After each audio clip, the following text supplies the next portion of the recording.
Hello world, have I got a show for you tonight? Yes, have I got a good show for you tonight? Well, you be the judge. This is the Jeff Vicartio Show on SLE Radio. You never know what you get when you tune in on a Tuesday to hear me talk about music. What you do know, however, is that the music is going to be great. I wouldn't be here otherwise. I think tonight, I'm going to just try to stay out of the way of the music and let it do the talking. This show has a couple of weird, neat little twists to it. First of all, I'm going to be premiering a song. As far as I know, this is the first time that the lead-off song of this show is going to be heard publicly. I'm going to be telling you more about it in just a few seconds, or minutes, or hours. I don't know how long this intro is going to be. But also on the show today, a very first, and I don't know, who knows, maybe not the last, but I haven't decided yet. We have an interview with Myla Valentina, an English singer-songwriter. That's coming up after about 4 or 5 songs, if I remember correctly. So I had a pleasant chat with her the other day, and the edited version of it is ready now to be played on the show as well. But getting on to the music, the first song is, as I just mentioned, a world premiere as far as I know. If it isn't, it doesn't matter. I'm still super happy, super proud to play it. And the artist whose music we're going to be listening to first is called Narducci, aka Matthew Silverman from Los Angeles, California. He is going to be releasing an EP called Journey to Los Angeles on July 31st, at the end of the month. And he's already released a single called Burn Alive on July 3rd. And this is the second single. It's called Let It Go. And it's going to be out on July 17th. So a couple of days after this broadcast is the official release date. This song features on the vocals Shay Saint-Victor. And believe it or not, we're going to be listening to it right now. This is Narducci with Let It Go, featuring Shay Saint-Victor.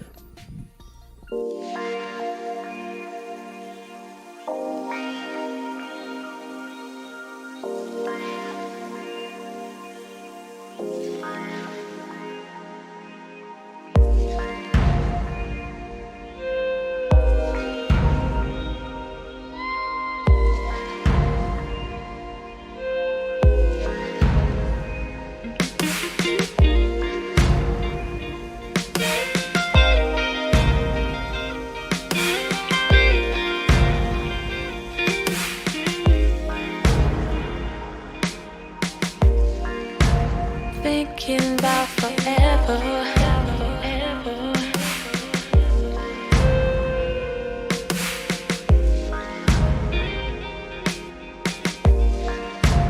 Gets too close together.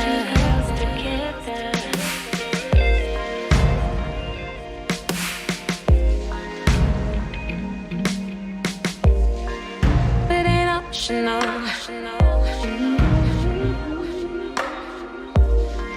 Get emotional. Let it go.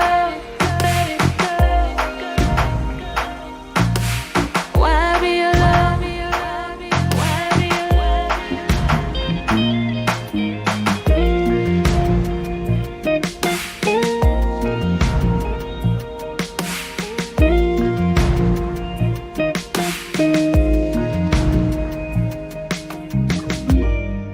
I've been missing you like crazy.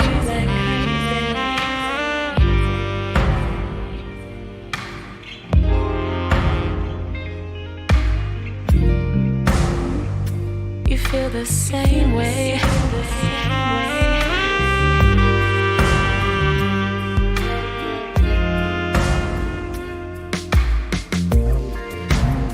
telling yourself you're leaving.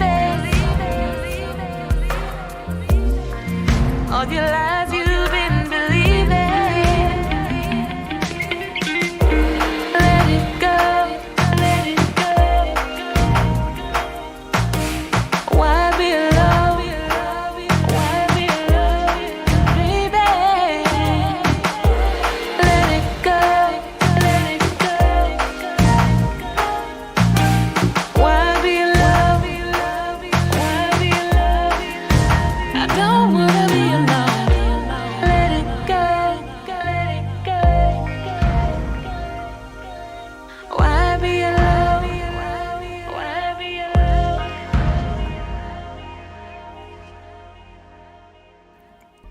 Did it end already?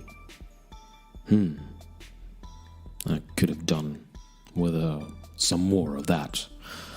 That was a beautiful, dramatic, cinematic, gorgeous piece of pop music from Narducci out of Los Angeles, California. And that was a world premiere, as far as I know, of the song Let It Go, which featured Shay Saint-Victor on vocals. And what a great performance vocally there. No no complaints on any other front from me either. I felt the production, how sparse and yet sort of richly detailed it was. It really fit the song. Kind of amazed that that it was just that an artist has the ability to sort of condense what they're attempting to sort of say into such a short piece of music, yet it contains almost, well, not too much, but so much information that it's kind of like, did I take it all in? I hadn't listened to it ahead of time. That was actually the first time that I heard it as well. So this is just like first impressions from me as well. I really enjoyed it from the way the rhythm was constructed and that this sort of depth, that incredibly sort of ambient feel, sound, everything about it was very much to my liking. Super happy, very proud to have been able to share it with you. Thank you to Narducci for reaching out and allowing me to have this song on my show. Very, very, very honored to have been able to play it, if indeed this was the first time. And if it wasn't, that's totally fine. Let's go to Sweden, because why not? Sweden is a lovely country. I haven't been there in a couple of years, even though there's a port right behind me. I could jump on a cruise ship today and go there, but that's not on the cards. But what is on the cards is a band called Canal. They were among the very first artists that I personally sort of asked to be on the show, and after some false starts and humming and hawing from my end, we're finally here, and I'm gonna be playing a song from Canal now, which is called Mirage. And without further ado, here it is, from Sweden, from Gothenburg. This is Canal and Mirage.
Love Me a Bit of Waltz, Midsummer, or maybe that was a 6/8. Anyway, you could dance to it. If you can dance, I can't dance. That was Canal and a song called Mirage. They're out of Gothenburg, or Göteborg, as I like to say it, because I can speak Swedish and you can't. And you probably can. It doesn't matter. That was an amazing song. Great singing. I'm always amazed by Canal whenever I listen to them, because there's something there that really speaks to me. I mean, it wasn't a while back that I tried to get some kind of a collaboration going with Daniel, who is the main man behind the group, but he's such a busy bee that never came to fruition. But maybe someday. In fact, Canal is a band ostensibly, but it's basically a solo project with Daniel handling everything from writing to recording pretty much all the instruments. He did mention that there are, people coming in, chipping in, doing things in the band, but it's his thing that he does, and what a great job he does. I mean, it didn't strike me as the work of a single person. It had a really good sort of group feel to it, regardless of how it was put together. Very enjoyable. You're gonna be hearing more from Canal on this show. I have at least one song from him that I'm gonna be dropping in on a future show, probably before the summer is out. So yes, actually, Daniel mentioned that he has a new song brewing with another artist called Lumi Harrison, which should be out hopefully by the end of the summer. So look forward to that as well. Synthwave. In case you're wondering whether this is some kind of weird dystopian alternative reality where I'm really depressed and not really enjoying what I'm doing, that's not strictly speaking the case, but it is true that I haven't had the best of weeks so far. It's been kind of on and off awful, but I'm here now. This is a Saturday. I'm recording a couple of days ahead of showtime.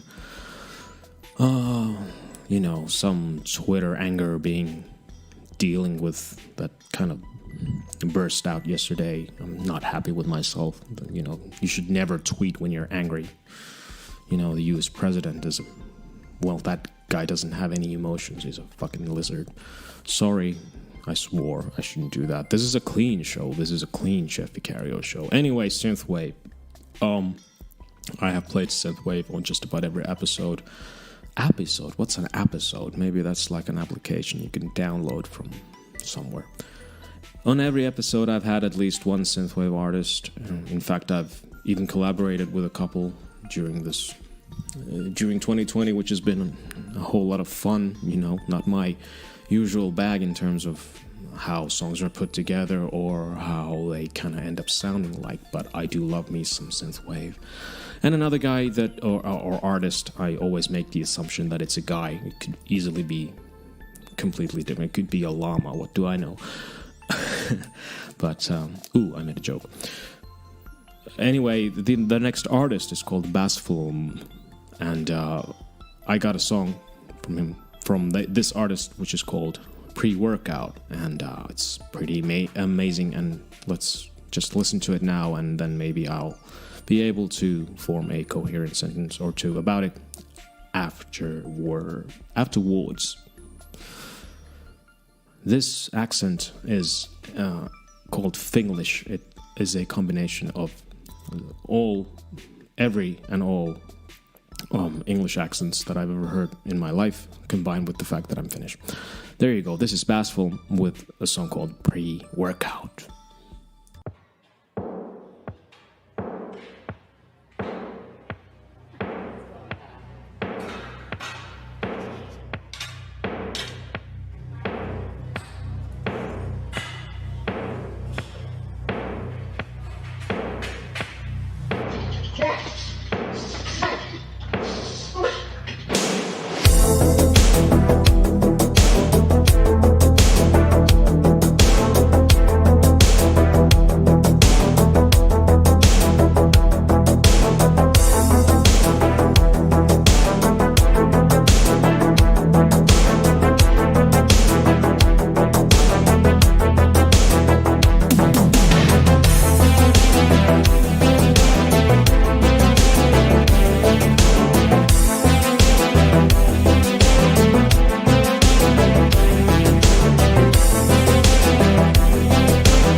Note to self, check pronunciation before you start recording, Jeff. And please stop referring to yourself in the third person. That sounds really obnoxious. That was Basphlem with a song called Pre-Workout, and I have to say there was some serious dark heavy lifting going on there. It sounded like a soundtrack to some sort of training montage, but not like a Rocky montage, more like a slow-mo kind of, I don't know, some dystopian hellscape somewhere where people still have to work out because that's the only way to fight against an oppressive regime of some sort. I don't know. You come to expect the kind of pristine, perfect. This microphone is horrible. Peas keep popping. I hate it. Anyway, you come to expect the kind of pristine and perfect production from synthwave, and this song, Pre-Workout, was no exception. But what struck me most was the sense of sort of that it was such a well thought out composition. The arrangement was amazing. So much sort of dynamic variation there from section to section, and you kind of it hooked you in, and there were little nuances, little differences, little melodic variations there that kept cropping up all throughout the song, which just made it a very sort of interesting and effortless listen, as they say.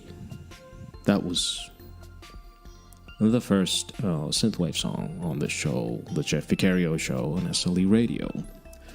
I guess I have to plug my somewhat archaic submission system. You have to send me an email if you want your music to be played on the show, because I can't deal with streamed music for now, nor can I access the music that's submitted to SLE Radio via the website, which you should actually do if you're an indie artist and want your songs to be played on SLE Radio. Now for the interview. Myla Valentina graciously agreed to be interviewed by me, the guy who's never done an interview in his life, and it showed. It was not the most proficient or professional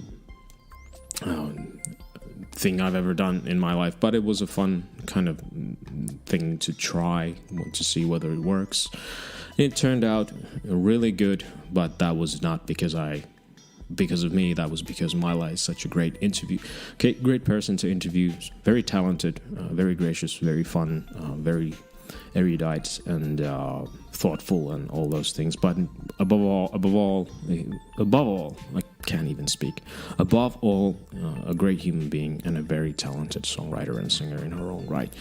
First, we're going to listen to a song from her, her first single, in fact, from last year, called Color in the Gray, my personal favorite of all of her songs that I've heard so far. And after that, we'll have a listen to the interview and then another song, and then we'll continue on with the regular programming. Here is Myla Valentina with Color in the Gray. Give me red roses, they are my favorite flower in the summertime. I like yellow daffodils, soothe me, sing me lullabies of a time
This is a first. This is the Jeff Vicartio Show. I have actually a live guest here. I'm obviously going to be editing this later, but on the off chance that everything goes well without a hitch and I don't have to edit, then I'm just gonna start with an introduction right off the bat. And we're talking to Myla Valentina, the supremely talented artist from, am I correct in assuming, in London, England? Yeah, around London. It's Essex, so it's about an hour away. Okay. Well, from where I'm looking at London, it's all this one big metropolitan area, I guess. Basically London. Basically London. In preparation for this, I obviously listened to all the 3 songs that you have released thus far, and then the new one. So 4 songs. Is that the official Myla Valentina catalog so far? So far, yeah.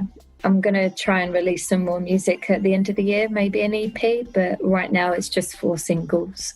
Okay. I guess the first thing I wanted to talk about is when you listen to all 4 songs in sequence, I think there's quite an interesting sort of, not a pattern, but like, do those 4 songs form part of the EP? Because there's quite a big sort of difference between the first song, Color in the Gray, which is kind of like a band type production, and then it gradually gets more and more electronic as the songs sort of develop.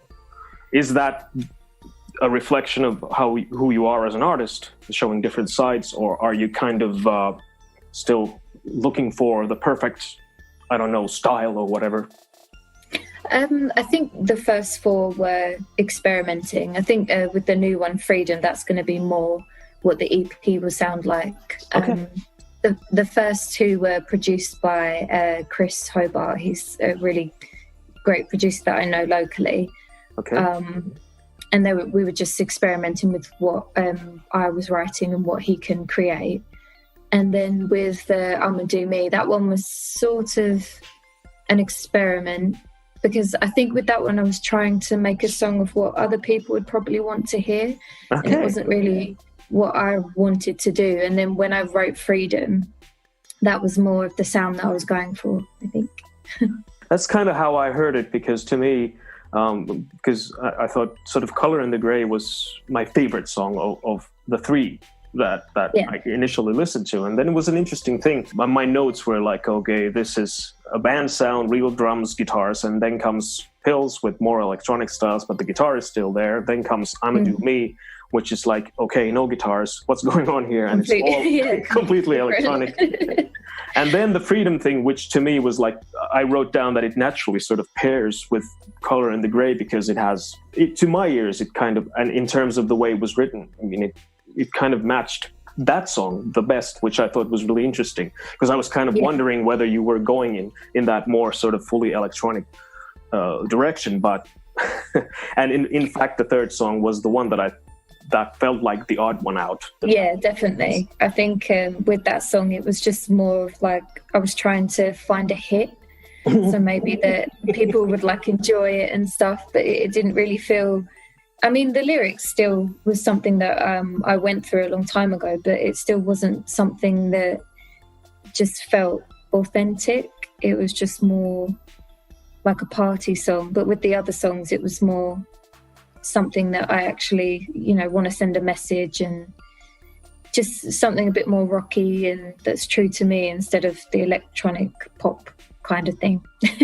Yeah, well, that's interesting, because that's kind of how I heard it as well. I mean, but I also wanted to say that the song, I was strictly sort of speaking about the production style, not the songwriting. I mean, which I felt was, or indeed think is, top-notch quality. There's no dip there. But it was more the production of it. There's just a bit, just not. I think because I'm still learning with the producing at the moment, it's probably just more of like an experimental song to put out there. Well, you mentioned a collaborator. I was going to ask, do you have any other like regular collaborators? You're a songwriter. You write by yourself, I imagine. Yeah, I've written all the songs. It was just I needed someone to help me get the ideas out of my head. So he sort of started like to introduce me into producing and stuff. Okay. And then I just found like programs and just watched things on YouTube and thought, well, maybe I can do this myself. No, that sounds great. I checked out. I think it was your Spotify bio that you started on YouTube, age 13. Is that correct? Yeah. I just when I was younger, I didn't really play any instruments or anything, so I just thought of making covers on YouTube. What artists did you cover? I did people like Katy Perry. I tried Beyonce. Back then I thought I could sing like big ballads and stuff. But as time went by, I kind of realised that you don't actually have to have like a massive voice to be a good singer. You can just, you can have any type of voice and be a good singer.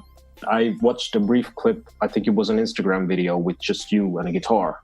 And it sounded amazing. It was like, that kind of a voice comes out that easily, and it was apparent on the recordings as well.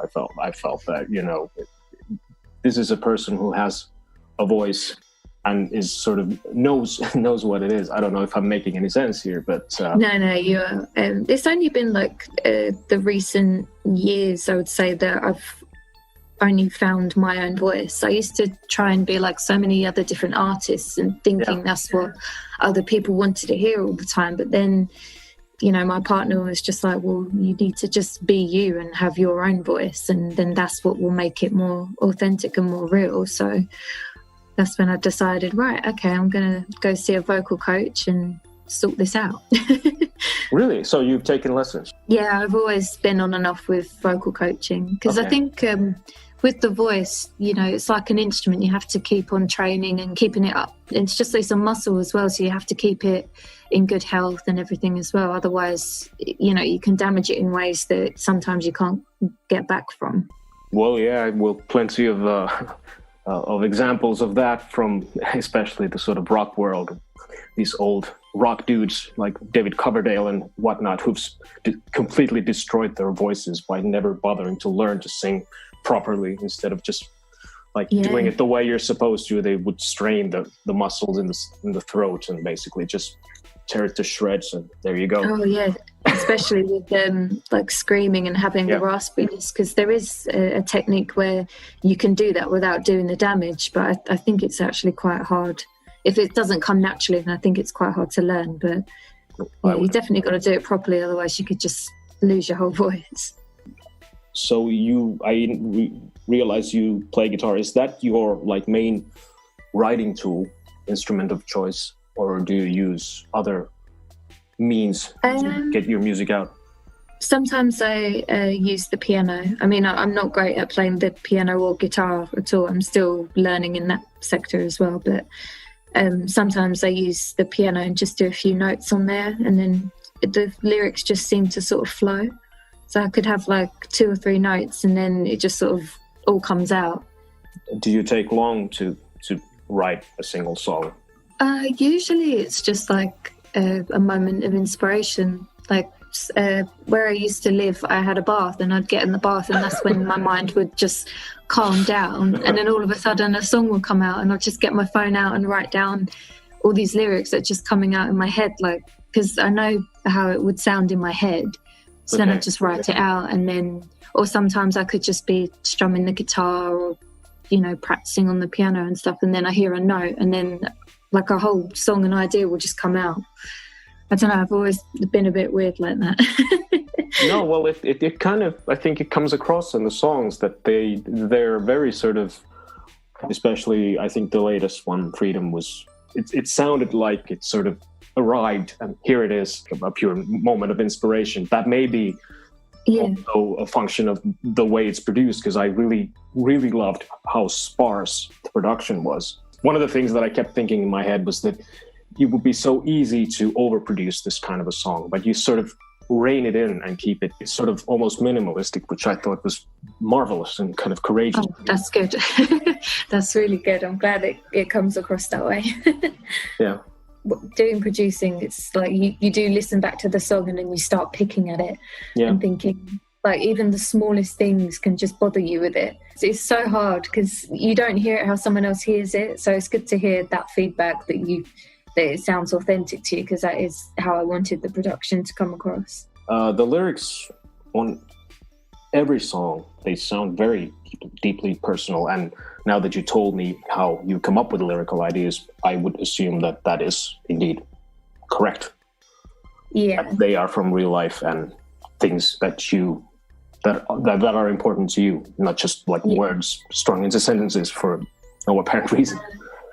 I think because when I perform as well, I get really nervous, and I think that's because when I listen to music and lyrics and perform in my own as well, that they're so close to such a deep place within that it's almost like revealing myself to other people. So I think with lyrics, it's just very therapeutic for me to write music, and it always does come from sometimes really, really dark places. So to be that vulnerable in front of people and having people listen to how I've been feeling is sometimes can be scary, but at the same time, I think a lot of people can relate to that in songs more than just hearing lyrics that are like just, I don't know, just random lyrics sort of thing. Well, kind of like I've been vocally critical of modern sort of mainstream pop music, not just because I think the songwriting is kind of boring and predictable, but I'm not hearing a lot of good lyricism in hit songs. These seem to be sort of almost as if they were written by like some sort of word generator. Yeah, no, I completely agree. Some songs, you just listen to the lyrics and think it took 5 people to write that. Yeah, what do they do? Yeah, 5 people to write like the same 4 lines or something. It's just madness. But, you know, there's a lot of, I think, independent artists out there that are so very talented and just deserve so much more recognition than what mainstream sometimes give. I absolutely agree with that. And I've kind of been, it was only last year I kind of realized that there's this whole vast ocean of incredibly talented people. Yeah. It feels sort of like this is a great wrong in the world that these people do not get heard by a wider audience. Because it's not like people are creating, like making weird, unlistenable racket. The songs are gorgeous, like yours. And to look at like your Spotify stats, which are like ridiculous.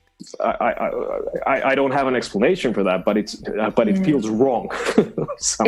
It's just good marketing, I think, that comes down to it with independent artists. Like, I mean, I don't have the finances or funds to pay like PR people and managers and stuff, so it's just completely me sitting at home trying to email people and just not in like a selling myself sort of way, but just like, you might be interested in this song, But I think a lot of, say with people listening to Spotify and stuff, it does come down to making connections with people and stuff, and some people out there, they just don't have the money to pay promoters to do that for them. So I think that's why a lot of talent does get missed, because you know, people have to work and everything as well, you know, just to live.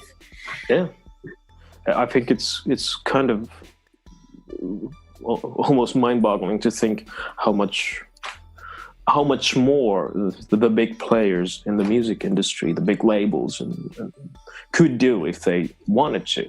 Fewer and fewer and bigger corporations, and their interest clearly is just in the bottom line. Yeah, it's difficult, but I think a lot of artists are now going independently anyway, because I think with these major record companies, they've got so much control over your songs and how you are as an artist, that I think that people are just saying that, you know, we can do it on our own sort of thing. And then people are getting noticed that way as well, because, you know, a lot of people care about music more than they do just with the whole mainstream thing, that they care about music and having good music to listen to.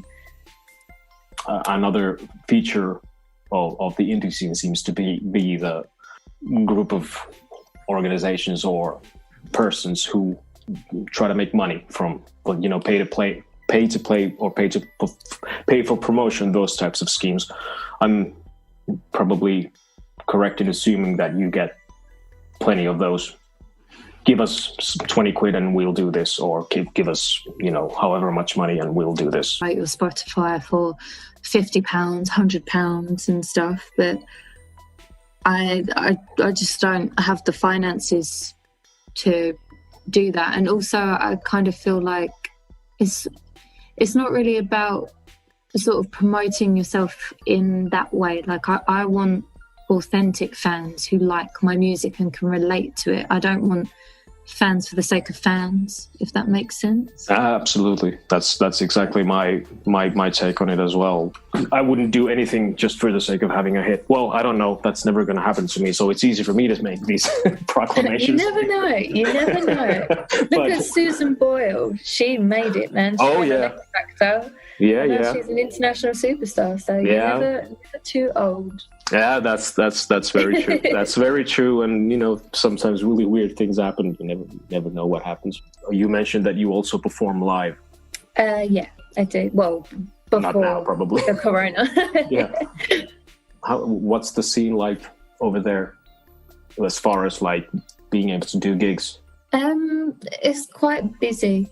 There's a lot of musicians in the local area where I live, so it's hard to sort of stand out from the crowd because everyone's trying to do their thing. But it's also a nice community because everyone is like, say if you go to the open mics and stuff, they're just so supportive and so kind, and there's just no judgment there.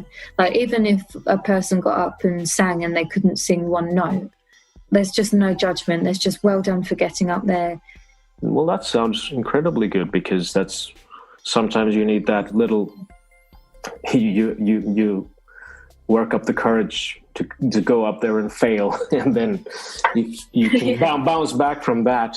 Then you're stronger the next time, and it's good to hear that there's a community like that. How many are open mics like a weekly thing or more rare?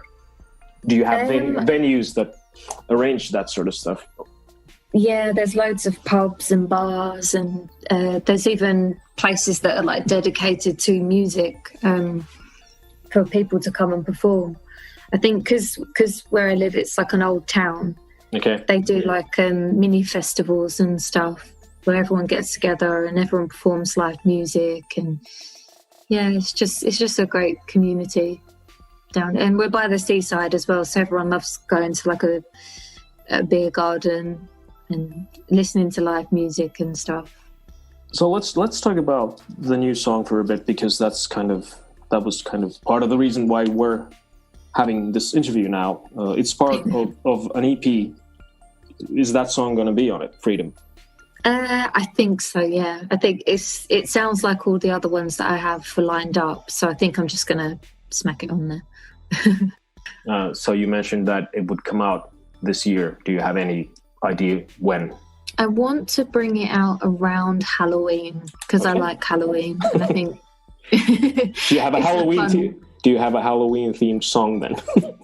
Those get old fast, but you never know. I don't, but I think the EP is quite spiritual and weird, so I thought it could match going out. Spiritual and weird. Those are very good adjectives in my book. So looking forward to hearing it, definitely. So how many songs do you think you'll have on it? I think I'm going to have 6. Okay. Haven't fully confirmed, but I think I'm going to do about 6 songs. Another question I forgot to ask. I mean, how long have you been writing your own material? Crikey. A long, long time. Since I was really young. Not that I knew how to write a song when I was young, but I just always melodies wrote. Yeah, just wrote like poems and just always written melodies and songs and just put them together and stuff. It's always something that I've just gone to and done in my spare time. So I think a long, long time. Did you come from a musical family? Kind of. My granddad is a really, really great pianist, and my brother plays a bit of guitar. Well, he used to anyway. My cousin's a rapper.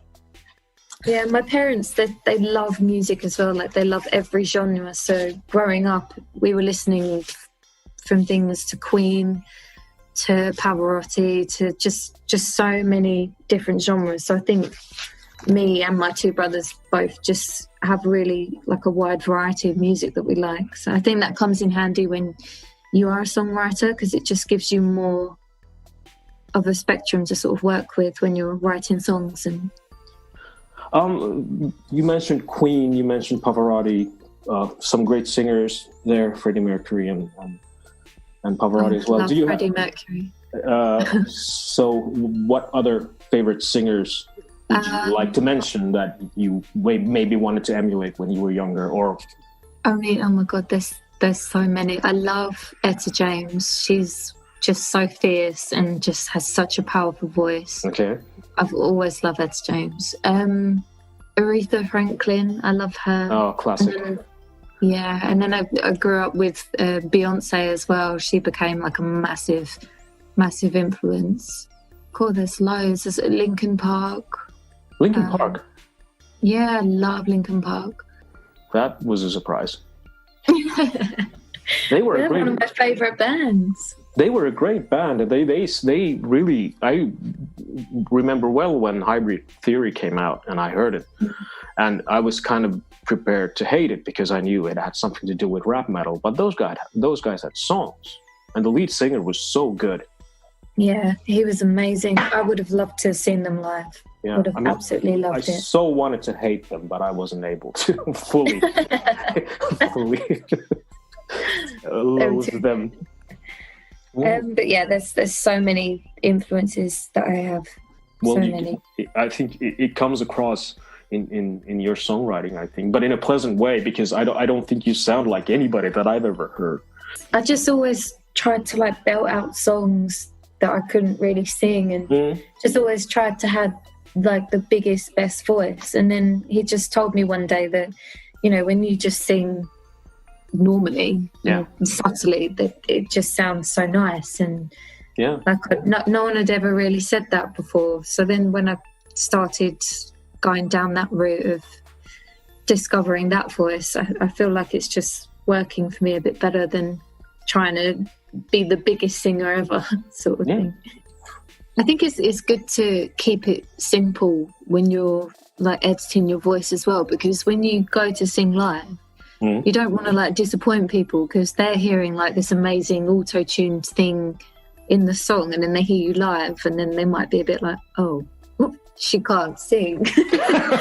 I just thought, you know, I'm not going to do too much to it, because I want to sound like how I would sound if I was singing live as well. Well, that makes perfect sense. I have one sort of a job interview type question, which is basically, where do you sort of see yourself, let's say, in 2-3 years' time as an artist? I hope that I can be singing to thousands of people. Of course. Because that's all I want to do, is just connect to people that love my music, because music saved my life at some points, and I just want to be able to do that for other people as well. I mean, that's the main goal, but I also I like to try and keep in the present and just enjoy the here and now and what's happening now, and, you know, enjoy the wins and get through the bad times, because, you know, you never know what can happen. So wise words there, you know, words to live by. I certainly try to sort of do that as well, but it's not always easy being in the moment, because you get distracted and you start worrying about the future and whatnot. Oh, definitely. So do you have anything you'd like to get off your chest before we wind this interview down? Just that I hope people enjoy the song. I hope that they can resonate with the lyrics, and I hope that it can help someone who might be struggling. That's all. That's all I want to do with my music, really. Well, that sounds great, and thank you really so much for doing this interview. This has been nerve-wracking and kind of all over the place from my end, but you've been a model of composure over there. You've been fine, don't you? Thank you. And thank you for having me on. Yeah, we have been talking to Myla Valentina, singer-songwriter from England, and now we're going to listen to her latest song, which is called Freedom. I have so many questions.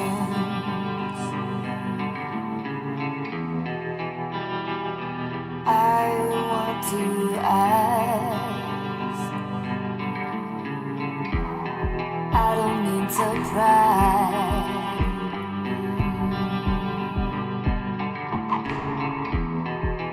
Am I walking down the wrong path? Is that real? Then why does he treat us so bad? All the bad guys end up in heaven. All the good guys like us end up sad.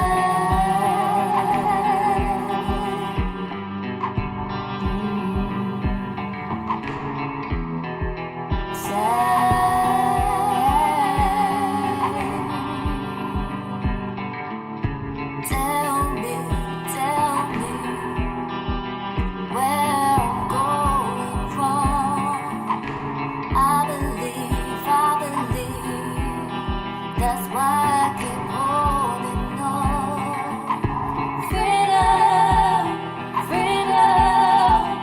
Freedom is all we want. Freedom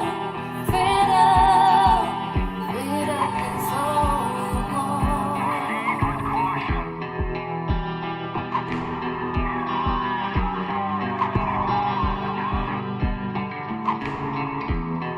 You can see the pain when you're looking into their eyes. Shaping history, is there really no surprise? Is God real? Then why does he watch us cry? All the bad guys end up in heaven, and us good guys don't survive.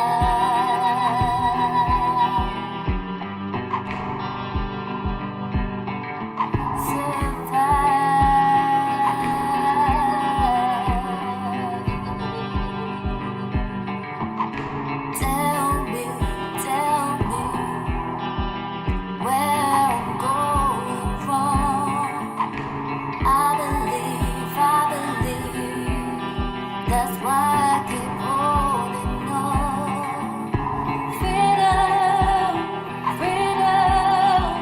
Freedom is all we want.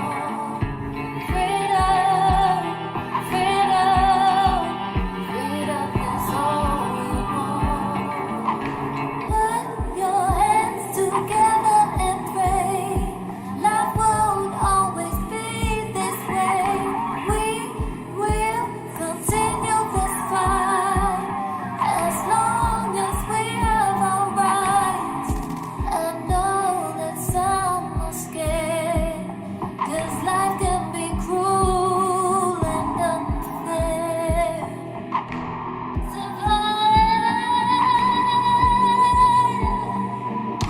Tell me where I'm going wrong.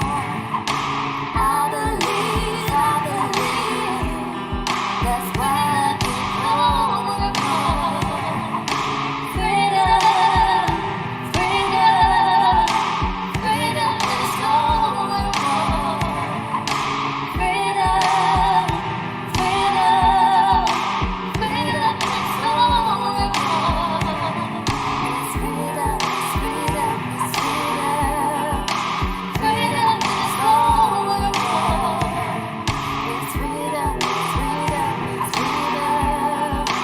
Freedom is all we want.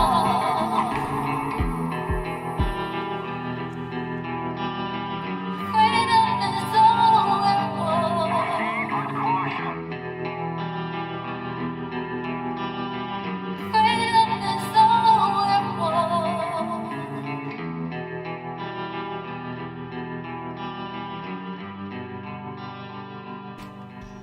Myla Valentina with a song called Freedom there. Her latest single released, I guess it was a week ago or so. Also, you heard it on the previous Jeff Vicartio Show last Tuesday exclusively. And available on all streaming platforms. A great song by a great artist. I'm very grateful to Myla for agreeing to do an interview. That was That was a first, and in the end, it all turned out good. Anything that went wrong, that was my fault, not hers, by any means. Next up, some more music from some old friends, or actually a friend. The Zeropoint projects, doing the Welsh thing, but I'm not in the mood for even attempting to make jokes about it, so whatever. But anyway, Craig from the Zeropoint projects is one of those great dudes.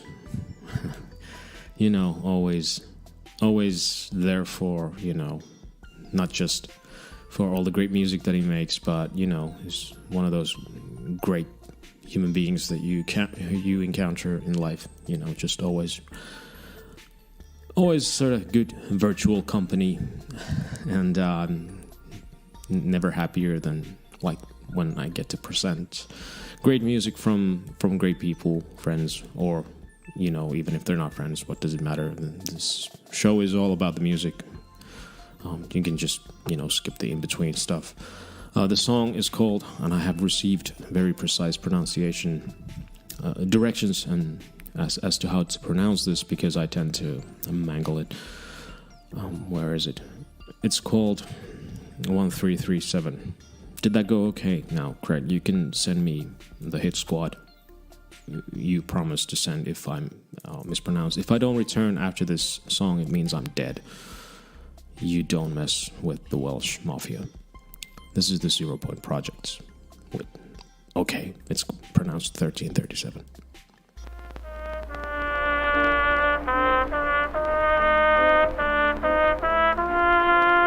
And the opening night, we knew we had a hit.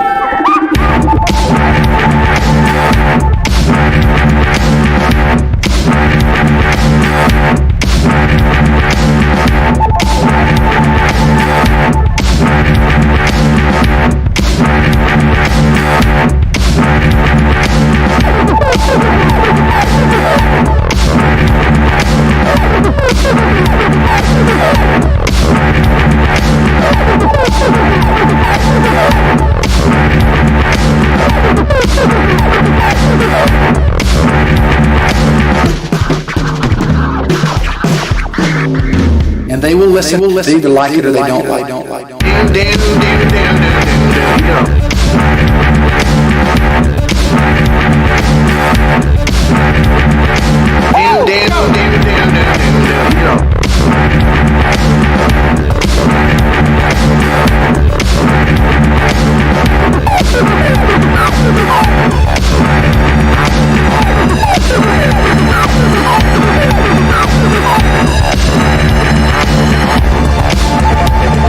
Album was under the influence of love.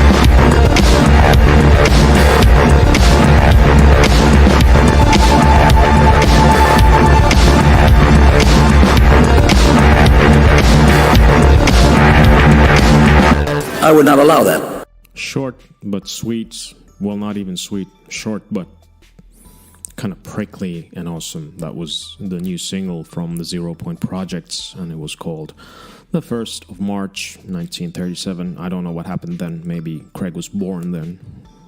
He's an old guy, if that's true. But there you go, the Zeropoint Projects, and Jeff Vicario doing his best to make a mess of everything on this show. But just kidding. 1337, that was the song. It's the latest single from his album, The 99 Sessions. It's been out for a while now. Certainly available on streaming services and Bandcamp and elsewhere. Go get it now.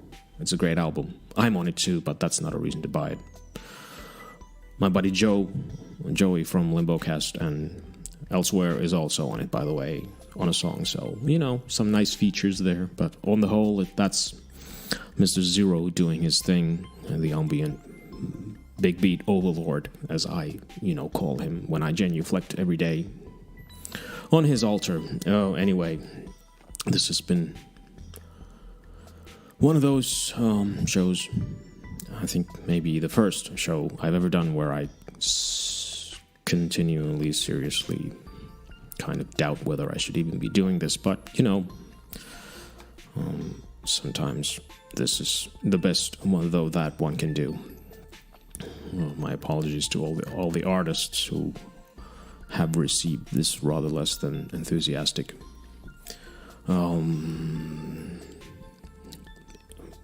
a way of introducing their music, but that's, I hope, not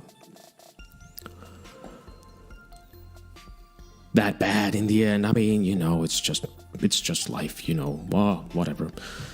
Let's move on. The next artist is called Zach Kerkorian. A very interesting artist. Been aware of him for some time already, and he approached me with some music, and I listened to it, and I thought, well, yeah, he's as interesting and weird as ever, so I'm obviously going to play the stuff, and the song that we're going to hear is called Liquid Shotgun, whatever that means. I haven't listened to this, so going to be an interesting couple of minutes, and the song starts now.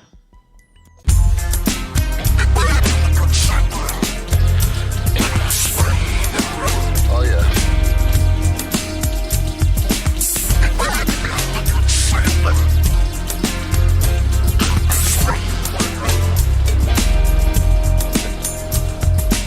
Happy when you see me, let me know. All I can tell you, enjoy the show. Hold on, baby. Are you ready to explore? Tell me how you like. Tell me how you feel. Anything at night. Tell me what you love. Tell me what you need. Tell me how you feel. So you can feed my liquid shotgun. My liquid shotgun. My liquid shotgun. My liquid shotgun. I pull out my liquid shotgun. And I spray the room. I pull out my liquid shotgun. And I spray the room. And I've gone too far. You miss me when I'm not around. Don't worry, babe. I hear your plea. Working your liquid shotgun for me. My liquid shotgun. My liquid shotgun.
Zach Kerkorian there with a song called Liquid Shotgun.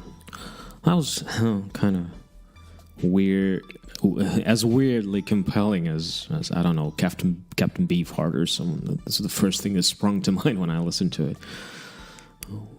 Great kind of original sounding music there. Kind of hard to place, and I mean, I guess it was somewhat reminiscent of what was that band that came out after Happy Mondays? Black Grape. Didn't they have an album called "It's Great When You're Straight"? Yeah, or something. That's somewhat reminiscent of that, but that was his own thing.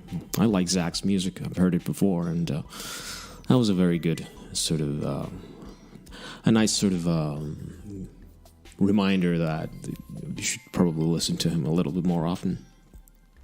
Yeah. Thanks for sending me that, Zach. Oh, always glad to play your music on the Jeff Vicartio Show. I should probably stop referring to myself so much. It's kind of feels redundant and pointless. What's the next song? Yeah, the next song is called the Night. I can't read my notes. The next song is called The Light's Dark Night Cut. Yeah, no wonder I couldn't pronounce it right. It's too many words back to back. By an artist called Dar.Ra. This is one of the earlier submissions to the show. Again, one of those ones that got lost in the shuffle. You know, sometimes I just don't do a very good job of managing my inbox, and I just sort of miss great music that I've been sent. But I try to cover my mistakes. And by the way, anybody listening to this who's maybe sent me a submission, some music, and you haven't heard back from me, feel free to send another email. I won't get mad. Most likely I just I've just forgotten or maybe missed your email. But I have to also kind of please remind everybody that might be listening who has sent music that I can't do anything with a YouTube link. And, I try to email back and ask for a file, but honestly, it will be so much easier if you just send me the files so that, because it's a pretty safe bet that you're going to be played on the show, but it'll be easier for everybody if I just get a file. Enough of that yakking. Let's listen to some music now. Again, this is by an artist called Dar.Ra, and the song is called The Light's Dark Night Cut. The Dark Knight. Maybe is that Batman?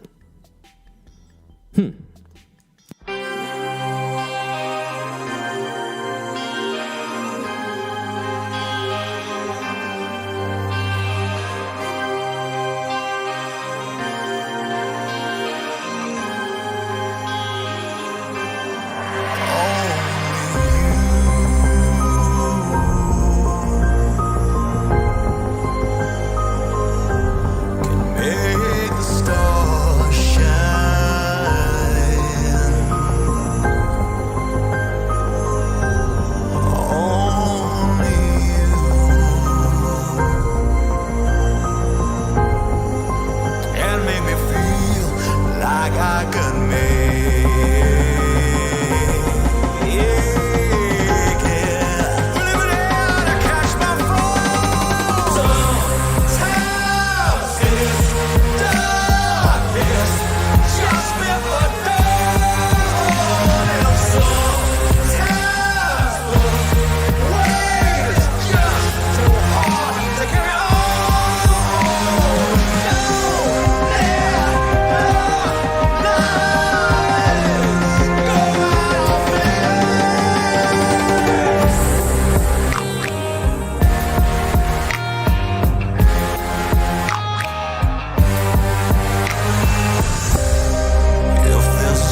the question of the day, question du jour, is how badly can you prepare for a radio show? And the answer is incredibly badly. That song was certainly not called what I called it. The song is actually called The Light.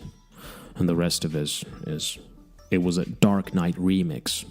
So, you know, I was right about Batman, but he just did the remix, you know. Just kidding. Kind of trying to make some jokes here. Lighten up the mood a little.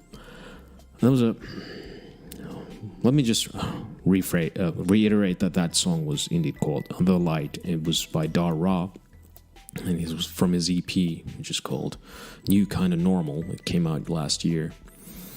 One of the, like I mentioned, one of the earlier submissions for the show. I've been meaning to drop it in forever, but only got around to doing it now, and I'm glad I did.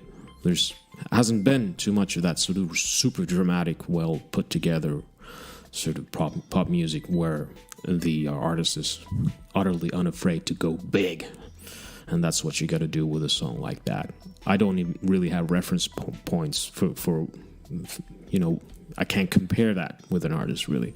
I think I once heard like an Imagine Dragons song that kind of had a similar feel, but I don't know if I'm anywhere near in the same ballpark, and it doesn't matter. Yeah, stood on his own 2 feet squarely, and the person behind Dar.Ra, author, music producer, artist. I'm making a mess of everything. Looking at his Twitter profile, kind of looks like Wayne Static. I don't know. It was a good song anyway. Thank you for sending it and allowing me to play it on the show. And sorry about this horrible so-called review. I hope everybody still really enjoyed that song. I certainly did. I wouldn't have played it otherwise. I have some other songs that Dar.Ra sent me, and to atone for my sins on this show, I'm going to be playing some more music from him, possibly on the next show or the one after that. So I'm going to try to do better than maybe I should speak in a pronouncedly British accent. Maybe that would make it all so much better. Wonderful, darling. Can you bring me my gin and tonic, except I don't drink? The next artist that we're going to listen to on the Jeff Vicartio Show on SLE Radio, which is a great radio station. Go check it out on SLERadio.com. The next artist that we're going to listen to is called Phillip Foxley, and a song called Promises, which features Yanova Cattoor on vocals. I would assume. I haven't listened to it in a while. I do remember that it was a very, very nice song. I wouldn't play it otherwise.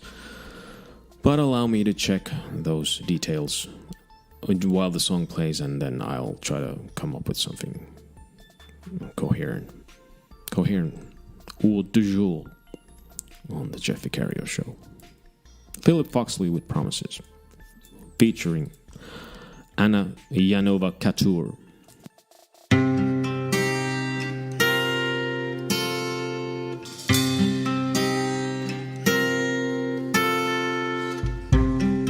I'm so tired of all your promises and all the lies I've heard for so long. Now it's time to change that situation and live my life for me and me alone.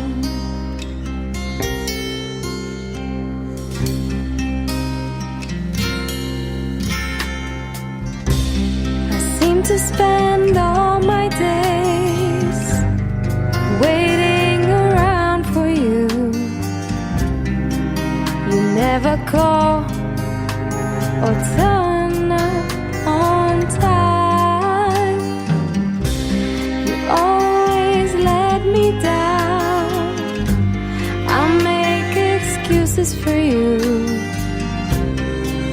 I have to say You're no longer on my mind. I really trusted you. I know you want me to, but I know just what went wrong, so wrong. I don't need you. You can keep your promises.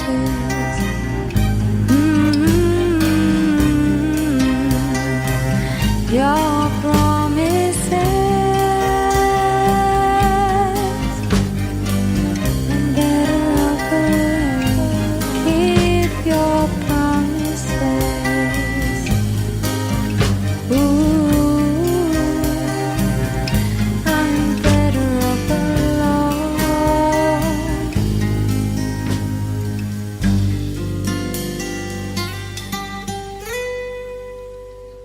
Keep your promises.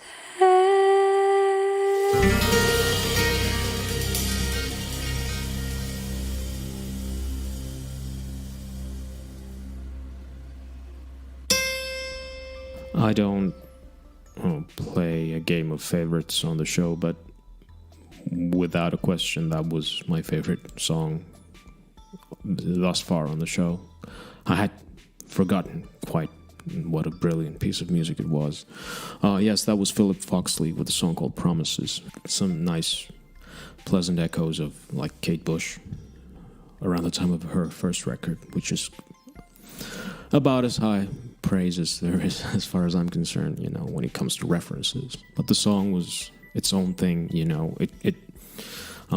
Phillip sent me an email where he sort of described the music that he makes. That let me just check this out. He says every track on his album means so much, and every note is from my very soul. That's saying a lot, but it kind of comes across in the songwriting, in the way it's put together. Very emotional. That fits my mood perfectly. In case it isn't patently obvious, anyway, I'm not in a particularly sparky mood right now. More sort of down tempo and outright bad. But you know, it's one of those kind of weird bad days that when things don't really feel good. But that music certainly soothes the soul. I enjoyed listening to it immensely. I kind of just not tuned out a little bit from my worries, such as they are, you know, first world problems to the max. But still, that's life. And I just enjoyed it. Enjoyed that kind of nice interlude of beautiful, sorrowful music from Wales, you know. I didn't remember that it was from Conwy, Wales, but that's another reminder that I should probably go visit that place some days. It's been on my go-to places to visit along with Scotland for a long time, but I don't know, maybe someday, maybe I'll, you know, go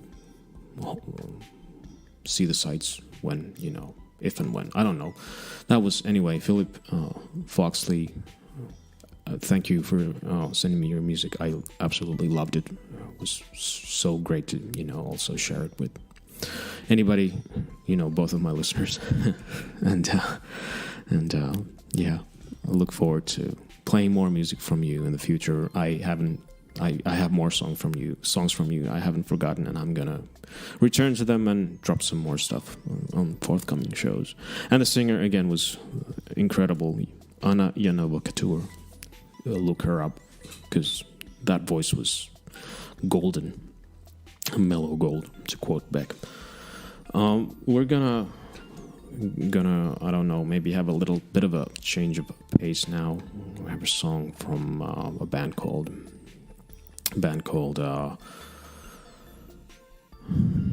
Forest Hills. The song is called Echo, and I believe we're just gonna listen to it right now and then worry about the logistics of whether I have anything coherent to say afterwards. Forest Hills with Echo on SLE Radio right now.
On the off chance that somebody listening thinks that there's some kind of a technical criteria for, getting their music played on the show, I can assure you there's not. And that actually has nothing to do with the song that we just listened to. It just came to my mind that, I've been actually thinking about this quite a bit this week, that I'm not in the least bit interested in whether the music has been produced pristinely. It's always enjoyable when it is, but sometimes, I guess the point is that I kind of feel like I get so much information about whoever it is that's making the music by simply listening to the songs, and the point comes across in the music regardless of how it's put together. It's ultimately about the song, it's ultimately about the artist, and I guess I just want to emphasize that if you want me to listen to your music and play it on the show, I am very, very capable of listening past any mistakes or like bad production, what you might consider bad production. Don't worry about any of that stuff. If you want to have your music on the show, just send it, even if it's something you recorded on a cell phone. Anyway, that was a digression. What we just heard, the song we heard was called Echo. It's from Forest Hills, an alternative rock band, I guess, or indie rock band, however they describe themselves. I'm just gonna make sure.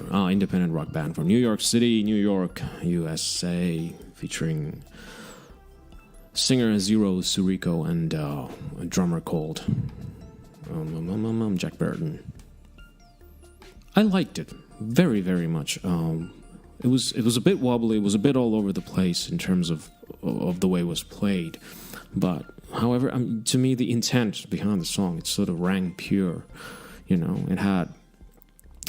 You could hear all kinds of influences, floating in here and there. I certainly heard a little bit of Tool in the vocal phrasing, some sort of grungy vibes there, a bit of Alice in Chains and all those pleasant things that an old fogey like me enjoys, Oh, those pleasant days of when Dirt came out in 1992. It was so much fun. Well, it wasn't fun. It was miserable, but it was still great. Anyway, that was... I'm lost for words, but that's just because I'm not feeling too good. However, let me just reiterate that I very much like that song. I listened to quite a couple of songs that they sent me, and that was the one that kind of struck me most. I like the singing very much. It's especially the fact that it's just right there in your face, kind of on top of the, floating on top of the backing, and it's not buried behind anything. It rings true.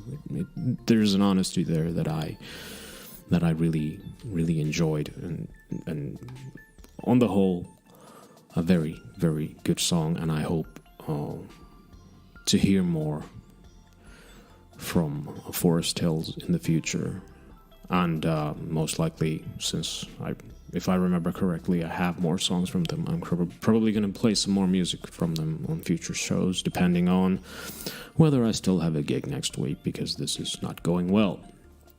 Another artist that kind of I managed to almost miss completely because of my inbox issues is called Miles Matrix, a stalwart, major player on the synthwave scene, as far as I can tell. What do I know? I don't know.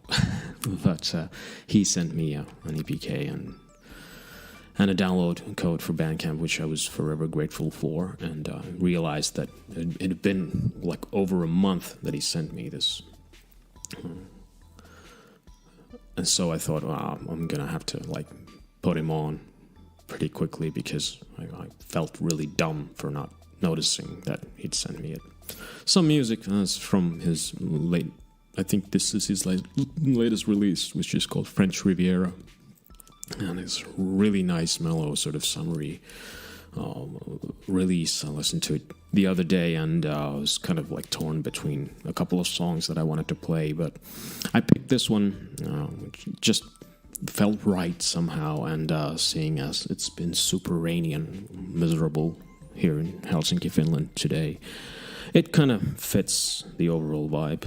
And the song is called Cloudburst. Let's listen to it now on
Interesting. That was Miles Matrix from Austria, of all places. I don't know. Your name kind of was, in my mind, a combination of, Miles Davis and Miles Copeland, so I immediately assumed you're some kind of a transatlantic hybrid. Of course. Aus Wien, Österreich. Cheers! I've been there. I love that city. I'd love to go to Vienna again, but that's one of those things where that's, maybe whatever future holds, I might go there. Anyway, that's got nothing to do with that. That was a song by Miles Matrix from his album French Riviera, which came out in June. The song was called Cloudburst, a self-described bedroom producer dealing in synthwave, chillwave, vaporwave, whatnot. That was straight from the Twitter page. Like I kind of imagine that fits the vibe of this kind of not very sunny day here on the southern coast of Finland. I don't know how somebody who's kind of landlocked, as you have to be if you live in Austria, can create music that has that feel of like being on the seaside and enjoying life. I don't know. Maybe it was just because I'm dumb and because something is called French Riviera, you immediately start to imagine that, oh, that's where it was written. I don't know. This is not a very well thought out insert, if that is even the word that I'm looking for. Maybe another accent will save the day. Let's try something along the lines of this for the next song. You are now listening to an even more agonizingly boring episode of the Jeff Vicartio Show on SLE Radio. We have 2 more songs, actually 3, because I'm gonna plug my own stuff at the end as usual, but you don't have to worry about that. The next song is by a songwriter called no, I'm gonna have to check who's the songwriter and who's the performer.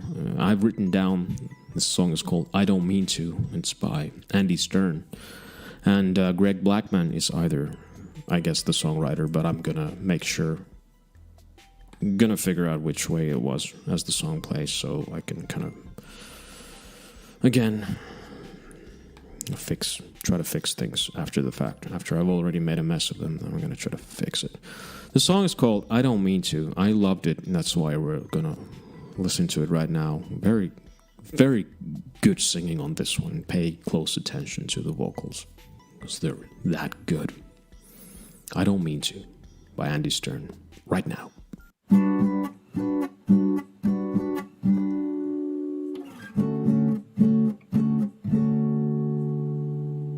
You and me know, we know that we don't get on too easily. It's nothing new. Me trying too hard to get through to you probably drove you away. I don't mean to. Probably drove you away. I don't mean to. I spent too much time trying to load you with the things I knew. Now it is clear that all I had to do was hear from you. Probably drove you away. I don't mean to. Probably drove you away. I don't mean to. Ooh, la, la, hey, la, la, la.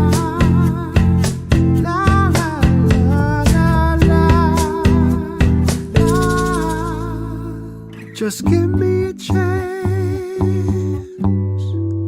I'll open a tunnel if you want me to. No pressure from me.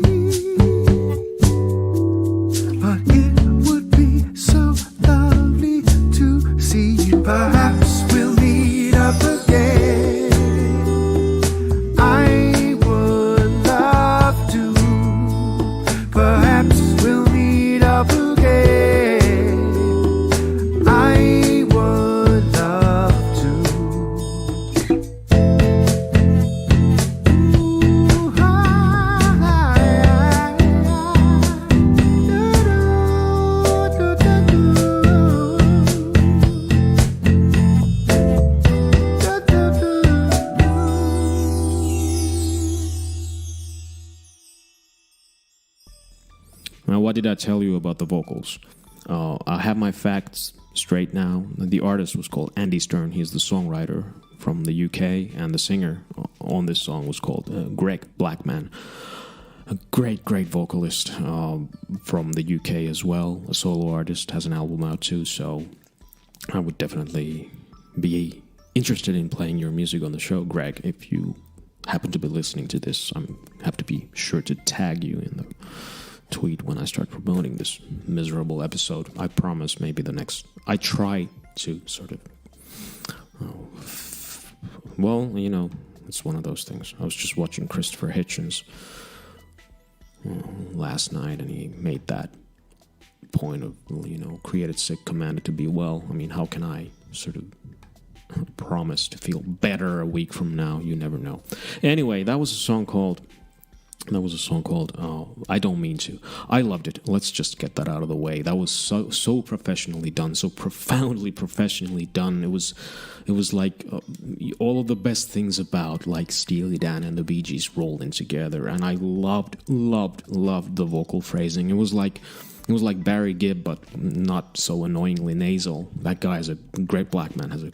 The voice is just like, it was like Michael McDonald level brilliant. I absolutely loved it. You know, to me that's sort of classic songwriting revolving around those kinds of chords that always, you know, horrible pun time, strikes a chord with me. I kind of put me in a more upbeat mood listening to that. Nice sort of, you know, slightly melancholy vibe in the song, but the way it was put together was marvelous. Marvelous.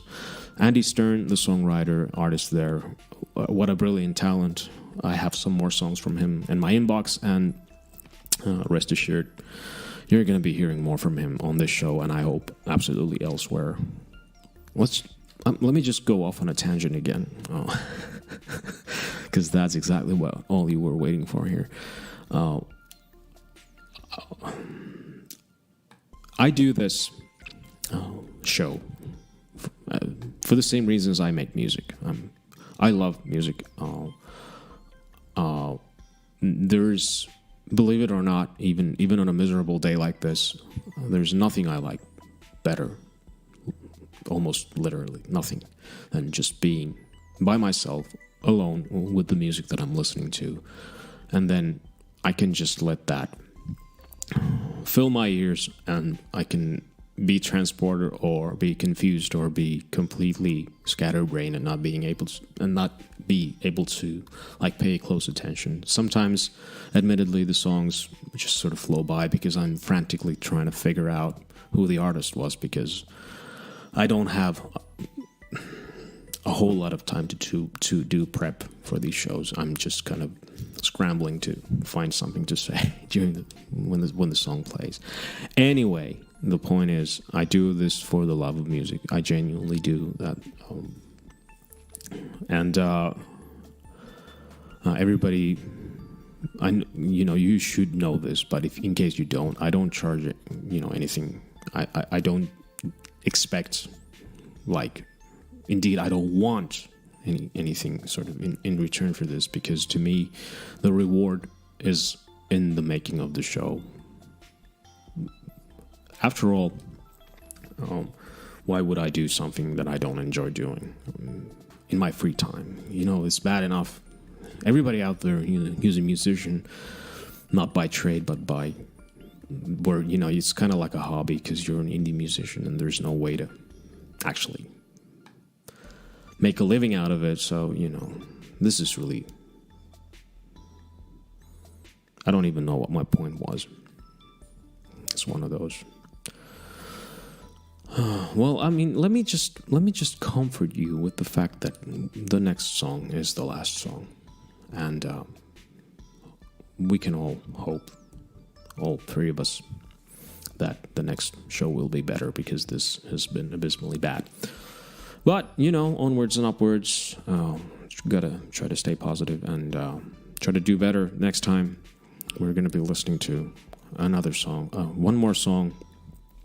It's called Someone for You by an artist called Puppet Theory. Puppet Theory. You know, it will probably be good if I open my mouth a little bit more when I talk, because this is just horrible. And what's even worse is I know how sort of cringeworthy it is to listen to somebody complain about themselves. That's just the worst. I mean, I hate to listen to a show where somebody's just constantly talking shit about himself. So, you know, it's a never-ending loop of saying I'm sorry, but that's another thing I have to apologize for on the show, the Jeff Vicartio Show, on the otherwise absolutely awesome SLE Radio. Stay tuned. If you made it this far, please stay tuned for Limbocast, which follows immediately after, or after a short pause. Joey and Troy are sure to have some great stuff for you lined up for you, and so stay tuned. Let's listen to some Puppet Theory now. You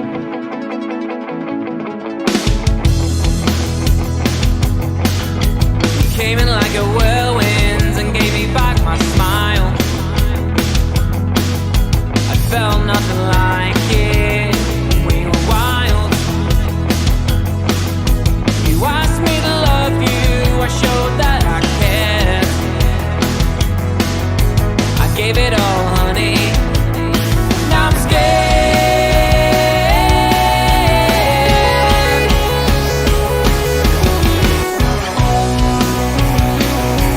Someone will fall for you. Someone will fall for me. Someone. Oh,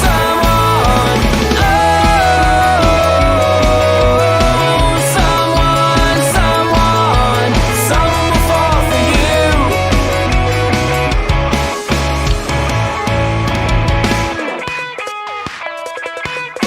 You left so hasty, you thought it wasn't fair. You completely dazed me. Do you care?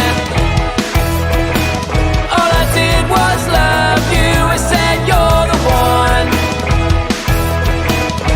I gave it all, honey. I carry on.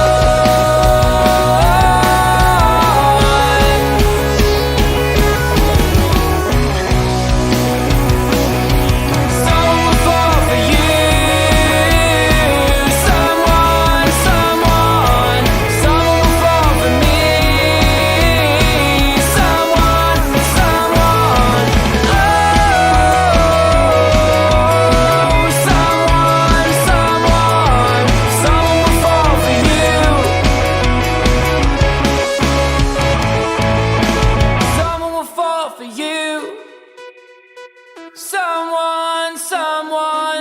Someone will fall for me. Someone. Oh, someone will fall for you. Someone will fall for you. Someone will fall for me. Someone will fall for you. Someone will fall for me. Someone will fall for you. Someone will fall for me. Someone. Oh, someone will fall for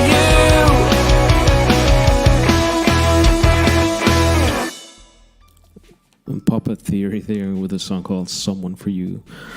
The great, sort of cool, upbeat pop song. That's a nice way to end the show. Bit of a mood lifter there. By accident, not by design. In case you think there's some kind of a plan behind all this. Behind the show, I can assure you there's not. It's just me and the music, and sometimes words that fail me. Chris, Johnny, Niall, and Paul from Manchester and Liverpool in the UK from that band. They have a really pleasant sort of punchy pop sound with some lovely electronic flourishes in the mix. Very much enjoyed that kind of. That song had in terms of the sound of it and the production of it, it had everything I like about pop, basically. Good playing, upbeat, sort of great drumming, all instruments there, guitars, bass, and then a little bit of electronic stuff, and just great singing, sort of, I don't know, I got a really sort of optimistic vibe from that.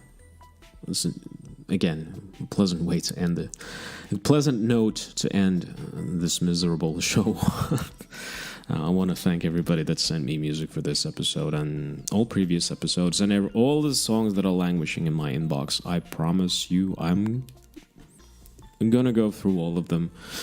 And anybody that wants to send me music for the show, the email is jeffvicarioshow@gmail.com. No genre restrictions whatsoever.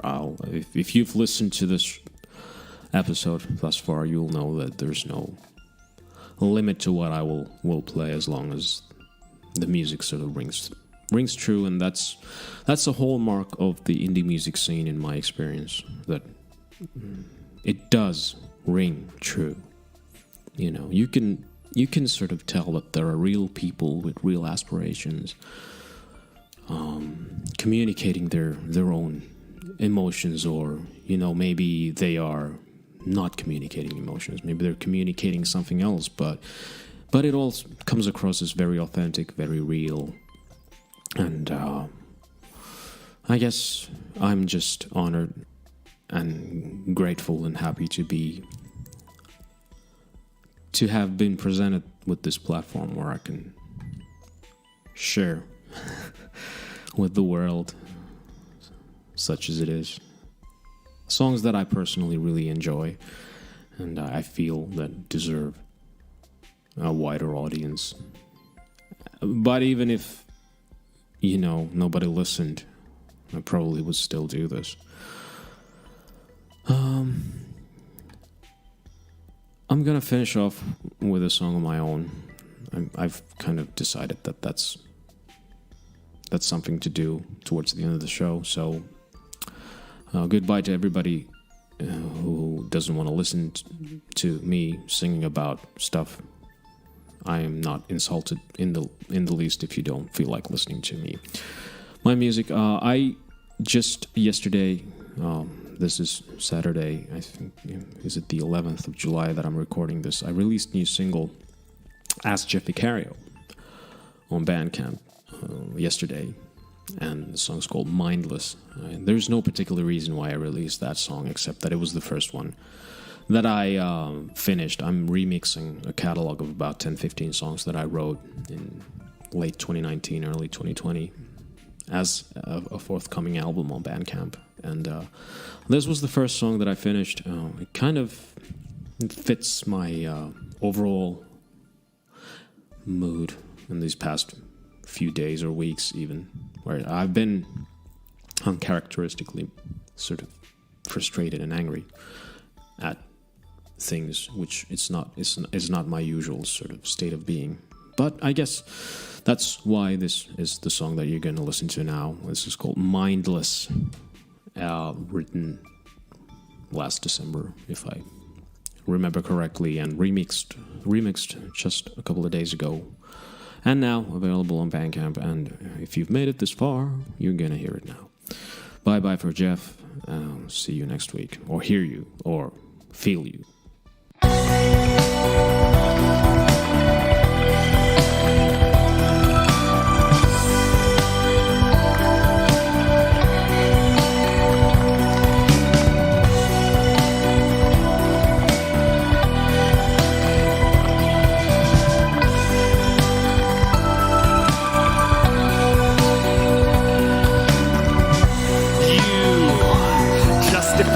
Your existence in the only way you know how. You make believe in the kindest sense. In reality, your delusion personified.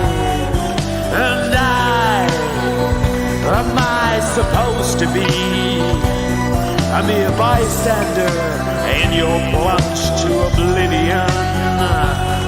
Because I know, Sage, that I have my place that I deal with on a daily basis.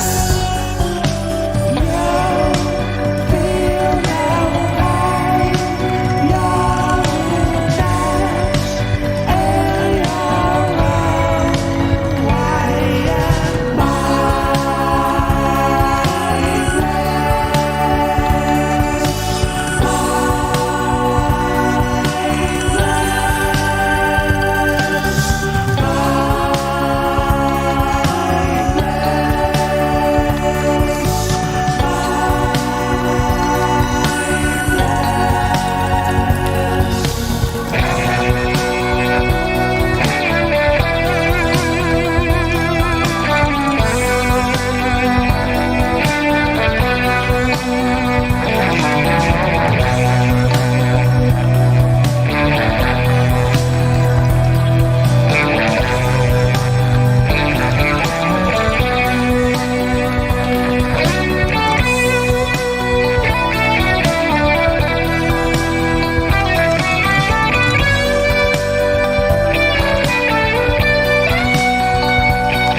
That's the savior.